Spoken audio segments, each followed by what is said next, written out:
Assalamu alaikum students, I hope you are fine. Today we are going to discuss about gender nouns. So first of all, gender किसको कहते हैं? Gender का word जो है वो एक लैटिन वर्ड से निकला है जो कि है जीनस, और इसका मतलब होता है किसी भी चीज़ की क्लासिफिकेशन करना. ओके अब क्लासिफिकेशन करते वक्त नाउन्स को हमने 3 कैटेगरीज़ में क्लासिफाई किया हुआ है, और ये क्यों किया गया है मैं आपको ये भी बताऊंगी. So first of all classification जो है वो 3 कैटेगरीज़ में की गई है. First one is masculine noun, second one is feminine noun and the third one is neutral noun. इसके अलावा और भी क्लासिफिकेशन की गई है, लेकिन इस वीडियो में स्पेसिफिकली हम इन तीनों को डिस्कस करेंगे. So first of all what is masculine noun? Masculine nouns जो हैं वो सब नाउन्स हैं जो कि यूज़ किए जाते हैं किसी भी मेल के लिए, किसी भी बॉय के लिए, या किसी भी मेल एनिमल के लिए. ओके यानी कि कोई और भी जो स्पीशी है अदर देन ह्यूमंस, उनके लिए, उनमें भी जो भी मेल होंगे वो इस कैटेगरी में फॉल करेंगे.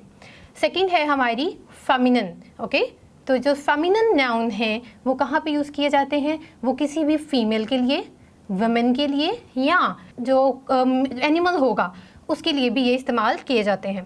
And the last one is neutral noun. वो कहाँ पे इस्तेमाल किए जाते हैं? न्यूट्रल का मतलब होता है ऐसी चीज़ जो कि ना कि मैस्कुलिन की तरफ है और ना ही वो फेमिनिन की तरफ है, यानी वो न्यूट्रल है, वो किसी भी जेंडर की तरफ फॉल नहीं कर रही है. ना तो वो मैस्कुलिन है, या तो वो यानी कि ना तो वो मेल है और ना ही वो फीमेल है. ओके सो ये 3 जो हैं वो क्लासिफिकेशंस हैं जो कि जेंडर की गई हैं. अब इनको किया क्यों जाता है? इसकी रीज़न क्या है? इसको करने की सबसे बड़ी रीज़न तो ये है कि जब भी हम इंग्लिश लैंग्वेज में बात करते हैं या कुछ लिख रहे होते हैं, तो जब हम किसी शख्स का, किसी पर्सन का नेम लेते हैं तब तो हमें पता चल जाता है कि इसका जेंडर क्या है. फॉर एग्ज़ाम्पल अगर मैं कहूँ कि अली इज़ स्लीपिंग, तो इसमें अली जो है हमें पता चल रहा है कि अली एक बॉय का नेम है, तो उसका जेंडर क्या होगा? वो मैस्कुलिन होगा. लेकिन अगर मैं कहूँ कि Ali is sleeping because he is very tired, तो यहाँ पे मैंने अली के बाद जो इसके लिए प्रोनाउन इस्तेमाल किया है वो यूज़ किया है ही का. ओके अब मुझे कैसे पता चला कि यहाँ पे मैंने ही प्रोनाउन इस्तेमाल करना है, शी नहीं इस्तेमाल करना या इट नहीं इस्तेमाल करना? वो मुझे इस तरह से पता चला क्योंकि मुझे ये पता था कि यहाँ पे जो अली है वो एक मैस्कुलिन जेंडर से बिलोंग करता है. तो जब भी हमें अपने जेंडर के बारे में इंफॉर्मेशन होगी, हमें पता होगा कि वो कौन सी क्लासिफिकेशन में फॉल कर रहा है, तो उसके लिए प्रोनाउन इस्तेमाल करना हमारे लिए ईजी हो जाएगा. Okay so that is the reason that we used gender study. So मेरे पास यहाँ पे कुछ एग्जांपल्स हैं जिनको हम देखेंगे, उनको डिस्कस करेंगे और इसको मज़ीद समझने की कोशिश करेंगे. First of all, my nephew is learning to ride a bicycle. यहाँ पे अगर हम देखें तो नेफ्यू का वर्ड इस्तेमाल किया गया है जिसका मतलब होता है आपकी ब्रदर का या आपकी सिस्टर का सन. ओके क्योंकि ये सन है यानी कि ये एक मैस्कुलिन जेंडर है. क्योंकि ये मैस्कुलिन जेंडर है इसका मतलब है ये एक मेल है, तो यानी इसका कोई फेमिनिन भी ज़रूरी होगा. तो जो नेफ्यू होता है इसका फेमिनिन होता है नीस. ओके तो मैंने आपको बताया कि नेफ्यू आपके भाई या आपकी बहन के बेटे को कहते हैं, तो फिर नीस किसको कहेंगे? उनकी बेटी को हम कहेंगे. Second example is we stayed in a hotel. अच्छा मैंने आपको बताया कि ऐसे तमाम अल्फाज जो कि ना के मेल हैं और ना ही फीमेल हैं वो होते हैं न्यूट्रल. ठीक है, जैसे कि होटल, यहाँ पे एक वर्ड यूज़ किया गया है, एक नाउन यूज़ किया गया है जो कि ना ही होटल का वर्ड यूज़ करते वक्त ना तो हम इसको मेल कंसीडर करते हैं और ना ही हम इसको फीमेल कंसीडर करते हैं. ठीक है, इसके लिए ना हम ही यूज़ कर सकते हैं ना हम शी यूज़ कर सकते हैं जब हमने इसको एज अ प्रोनाउन यूज़ करना होगा. So that's why hotel is a neutral noun. ये एक न्यूट्रल है, इसमें हम ना तो मेल में कंसीडर करेंगे और ना ही इसको फीमेल कंसीडर करेंगे. Third example is Raza met his aunt last year. यहाँ पे मैंने जो वर्ड हाईलाइट किया हुआ है वो है एंट. अब एंट जो है वो क्या है? वो हम कहते हैं आंटी को. ओके तो ये हम सब जानते हैं कि जो आंटी है वो कौन सा जेंडर है? वो एक फेमिनिन जेंडर है. ओके तो अब मैंने जैसे आपको बताया कि हर मैस्कुलिन का एक फेमिनिन होना ज़रूरी है और जिस तरह से हर फेमिनिन का एक मैस्कुलिन होना ज़रूरी है. तो यहाँ पे जो हमारा वर्ड है आंट, इसका फेमिनिन, ये एक फेमिनिन है, तो इसका मैस्कुलिन क्या होगा? वो होता है uncle. Okay next, there is a lioness in the zoo. Okay, so यहाँ पे जिस वर्ड को मैंने हाईलाइट किया है वो है लाइनस। लाइनस कहते हैं शेरनी को। तो लाइनस जो है वो एक फेमिनिन जेंडर है, एक फेमिनिन नाउन है, और इसका जो मास्कुलिन नाउन होता है वो होता है लायन, ओके, यानी कि शेर। Next, allies grandfather lived in Jhelum. Okay, तो उसके जो दादा हैं वो कहाँ पे रहते हैं? जेहलम में। तो ये एक ग्रैंडफादर, फादर के वर्ड से ऑटोमेटिकली हमें पता चल रहा है कि फादर हम किसको कहते हैं। फादर अगर अकेला वर्ड भी यूज़ हो तो वो उसको हम कहते हैं वालिद को, बाप को। तो वो क्या होता है? वो एक मास्कुलिन जेंडर होता है। तो ग्रैंडफादर यानी कि उनके दादा। तो अगर हम देखें कि इसका एक मास्कुलिन का इसका फेमिनिन क्या होगा, तो वो होगा ग्रैंड मदर। जैसे कि अगर खाली फादर हो तो उसका मास्कुलिन फेमिनिन क्या होता है? मदर। तो अगर ग्रैंडफादर तो grandmother. And the last example is there are many trees in the farmhouse. Okay, so farmhouse जो है वो बेसिकली क्या होता है? एक खुला एरिया होता है बेसिकली, जो जहाँ पे हम फार्मिंग करते हैं, जो एग्रीकल्चर पर्पस के लिए यूज़ किया जाती है लैंड, उसको हम फार्म हाउस कहते हैं। सो फार्म हाउस को अगर हम देखें तो ना तो ये एक मेल जेंडर में कंसीडर होता है और ना ही ये एक फीमेल जेंडर में कंसीडर होता है। तो क्योंकि ये दोनों कैटेगरीज में नहीं आ रहा है, इस वजह से इसको भी हम न्यूट्रल जेंडर यानी कि न्यूट्रल नाउन में कंसीडर करेंगे। So these were the examples जो कि हमें बता रही हैं कि कौन कौन से नाउन्स जो हैं उनको हम कैसे इस्तेमाल कर सकते हैं, और अगर वो मास्कुलिन है तो उनका फेमिनिन क्या होगा, और अगर वो फेमिनिन है तो उनका मास्कुलिन क्या होगा। So here are some words जो कि मैंने लिखे हुए हैं। एक वर्ड बैंक जो है वो मैंने आपके लिए प्रिपेयर किया हुआ है। अब उनको मैंने 3 कैटेगरीज में जो है वो डिवाइड करना है। As I told you, first one is masculine, second one is feminine and the last one is neutral. अब मेरे साथ साथ आप लोगों ने भी इसको ट्राई करना है। मेरे लिखने से पहले you have to think in your mind. आप मेरे साथ साथ इस एक्टिविटी को करें ताकि आपको भी मज़ीद क्लियर हो सके। सो हम इन वर्ड्स को पढ़ते हैं और इसको जो इनका रिलेटेड कॉलम है उसमें इसको मैंशन करते हैं। First one is king. King क्या होता है? किंग कहते हैं बादशाह को।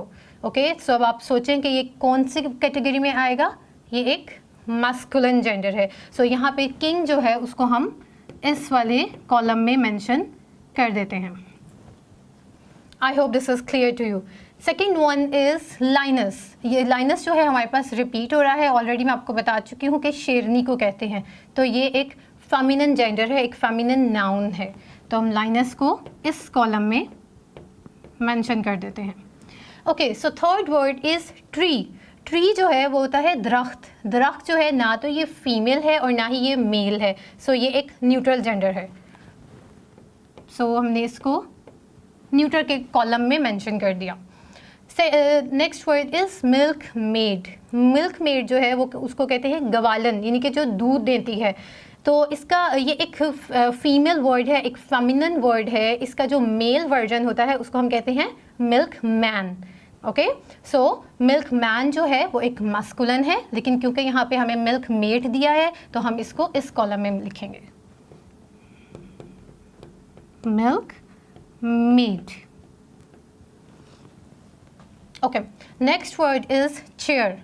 चेयर भी जो है वो एक ऐसा वर्ड है जिसके यूज़ करते वक्त ना तो हम इसके लिए ही यूज़ करते हैं, ना हम इसके साथ शी यूज़ करते हैं, क्योंकि हम इसके साथ इट का वर्ड यूज़ करते हैं जब एज अ प्रोनाउन हम इस्तेमाल करते हैं। और या ना तो ये एक मेल है ना फीमेल है, that's why it will fall in this category that is neutral. Okay, so हम यहाँ पे चेयर लिख देते हैं। Okay, so next word is pencil. As I told you earlier कि पेंसिल भी एक बेजान चीज़ है, वो एक लिविंग चीज़ नहीं है। तो पेंसिल भी हमारा एक न्यूट्रल जेंडर है। सो ये रूल भी आप अपने माइंड में रख सकते हैं कि ऐसी तमाम चीज़ें जो कि लिविंग नहीं हैं, ओके, जिनकी हम क्लासीफाई करते वक्त हम अपने माइंड में रखें कि वो जो है वो जिंदा चीज़ें नहीं हैं, वो भी हमारी न्यूट्रल जेंडर में कंसीडर होंगी। Next word is uncle. Uncle जो है वो एक मास्कुलिन है, जिसका फेमिनिन मैं ऑलरेडी आपको बता चुकी हूँ, that is aunt. Next word is lion. Lion कहते हैं शेर को, ओके, और इसका फेमिनिन होता है लाइनस। तो जो लाइन है वो हमारा एक मास्कुलिन है। Next word is niece. Okay, nephew जो है वो हमारा एक मास्कुलिन है और उसका जो नीस है वो एक फेमिनिन है। ठीक है, तो यहाँ पे हम नीस को फेमिनिन की कैटेगरी में लिखेंगे। Next word is Prince. Prince जो है वो कहते हैं हम शहजादे को, तो यहाँ पे जो प्रिंस है वो हमारा एक मैस्कुलिन है।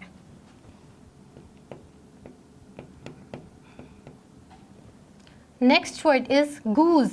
गूज जो है कहते हैं, आप लोगों ने डक देखी होगी जो कि ज़्यादा लॉन्ग नेक की होती है, ठीक है, जो नॉर्मल डक से जिसकी नेक जो है वो लॉन्ग होती है और वेब होती है, यानी कि उसके पंजे होते हैं और उसके पाँव छोटे होते हैं, ठीक है, इट्स अ बर्ड।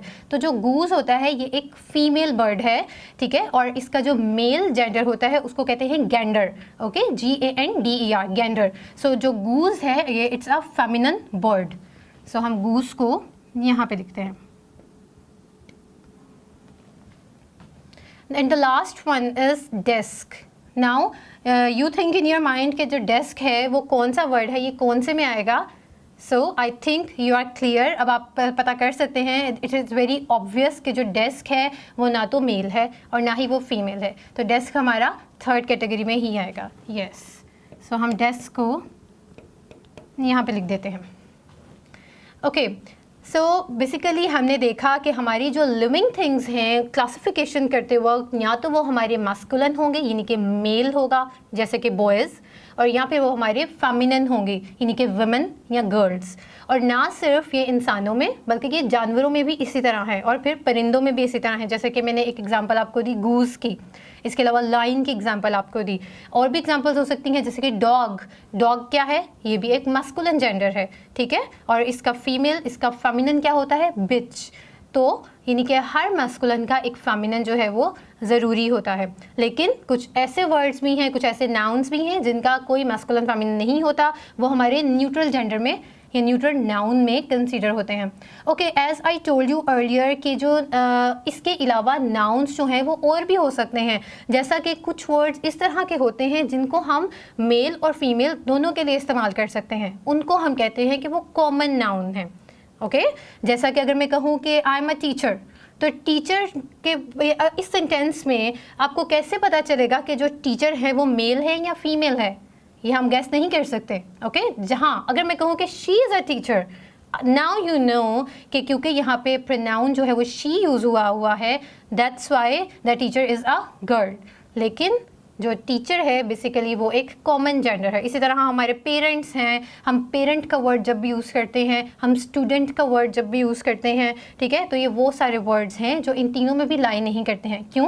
क्योंकि ये जो है वो बेसिकली ये लिविंग थिंग्स तो हैं, लेकिन ये मेल और फीमेल दोनों के लिए इस्तेमाल हो रहे हैं। ओके, सो ये एक फोर्थ कैटेगरी में आते हैं। So I hope you are clear about this topic. आप इसके और वर्ड्स ढूंढें, उनके मास्कुलिन और फेमिनिन जो हैं उनको सर्च करें, उन्हें याद करें, ताकि आपको कभी भी लिखते वक्त या बोलते वक्त पता हो कि किस जेंडर के लिए आपने कौन सा प्रोनाउन जो है वो करेक्टली इस्तेमाल करना है। Thank you so much. अल्लाह हाफ़िज़।